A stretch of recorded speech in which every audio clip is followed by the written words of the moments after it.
Hi, I'm Jason. Welcome to the video and thank you for your time. Gamera is the best kaiju. There, I said it. Come at me, Godzilla fans, but let me explain first. Before that, though, just a quick reminder to leave a like, drop a comment, share this video, and consider subscribing to my channel if you enjoy what you see. The usual YouTube stuff. Now, first off, I'm also a Godzilla fan, so it's not like I hate that pioneer of the kaiju genre. When I was growing up in my small prairie town of 1,200 people with our 2 channels of television, if the weather was right and the rabbit ears were pointed in the right directions, I would stay up late at night after everyone in my family had already gone to bed to watch late-night movies, either kung fu fair or giant monsters. That's where I got to know that big green lizard. But after I moved to Japan and had been living here for a few years, something happened. There was a Godzilla resurgence, of course, but there was also something else. Another kaiju was getting his day on the big screen, a return that both impressed audiences and raised the bar for what moviegoers could expect from a giant monster movie. That was the emergence of what is called the Heisei Gamera series, and the main character, the star of the show, the turtle hero himself, Gamera, brought a type of kaiju that had not been seen done quite this way. So, while I still love Godzilla, and have some figures of him around my home, it is Gamera that takes the top spot as best kaiju. Here are the reasons why. Number 1, he has the lore. 10,000 years ago, a highly advanced civilization existed in what we call the mythical Atlantis. They created flying creatures called Gyaos to clean up all of the pollution generated by their culture's ignorance. Unfortunately, the amount of pollution was far greater than they anticipated, and the Gyaos grew stronger and began breeding. The Atlanteans lost control.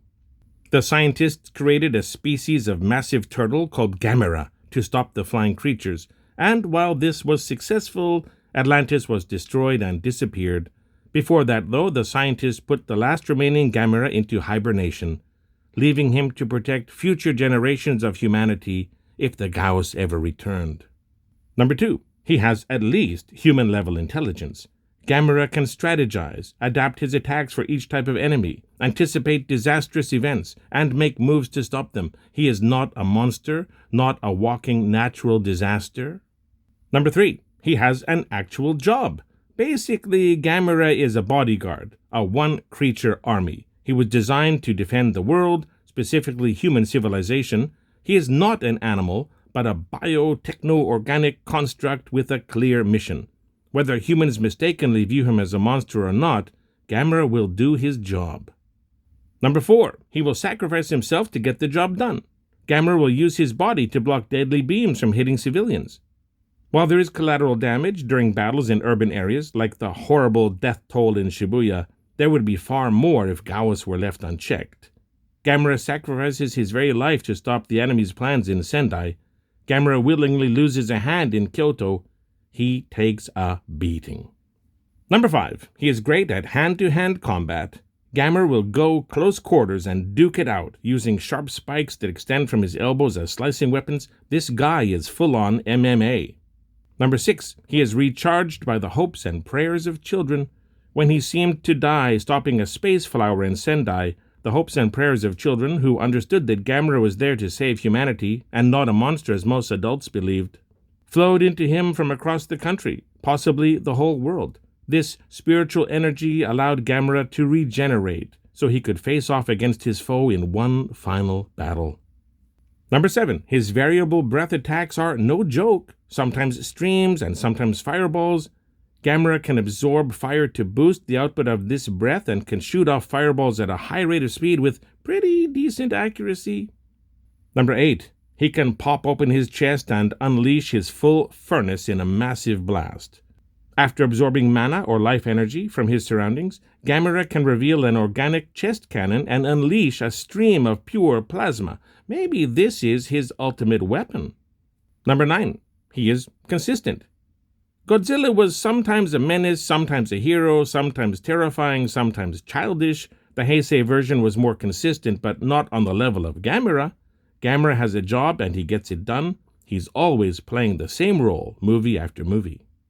Number 10, he can fly 2 ways. Gamera can pull his arms, legs, head, and tail into his shell and spin like a frisbee, flames shooting out from the main openings. In this form, it is possible to attack an enemy like a giant buzzsaw. He can also pull in just his legs and tail, turning his arms into wing-like flippers and rocket through the sky like a jet, blasting energy from the leg openings. He can get where he needs to go in a hurry and can deal with flying enemies on equal terms. Top that, Godzilla. As I mentioned before, I love Godzilla, nothing against him and all he has accomplished throughout the decades in his various iterations. No Godzilla, probably no Gamera. But in an apples-to-apples comparison, Gamera is the better kaiju. In my eyes, anyway.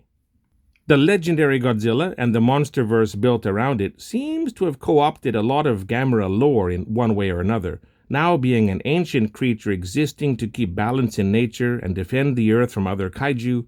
While not created by humans, this Godzilla was worshipped by them, and he had a lot of interaction with them untold ages ago.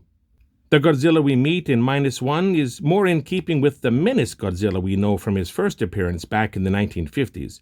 The natural disaster walking on 2 gigantic legs. No rhyme or reason, just an animal that destroys everything in its path, most likely the product of human folly. There is a sequel coming out soon, so I hope to learn more about how this version works. Yes, Godzilla serves whatever purpose the writers want. Terror, savior, misunderstood, called upon, violent destroyer, child-friendly hero. But Gamera is always Gamera. And I love Heisei Gamera. He's my #1 kaiju, hands down. What do you think? Do you like Heisei Gamera and want more? Do you like old-school Showa Godzilla with his various tones? Are you a fan of Heisei Godzilla, Shin Godzilla, Legendary, Minus? Let me know your kaiju preferences by leaving a comment. Share your thoughts and opinions. All comments are welcome. Also, if you enjoyed this video, leave a like to let me know.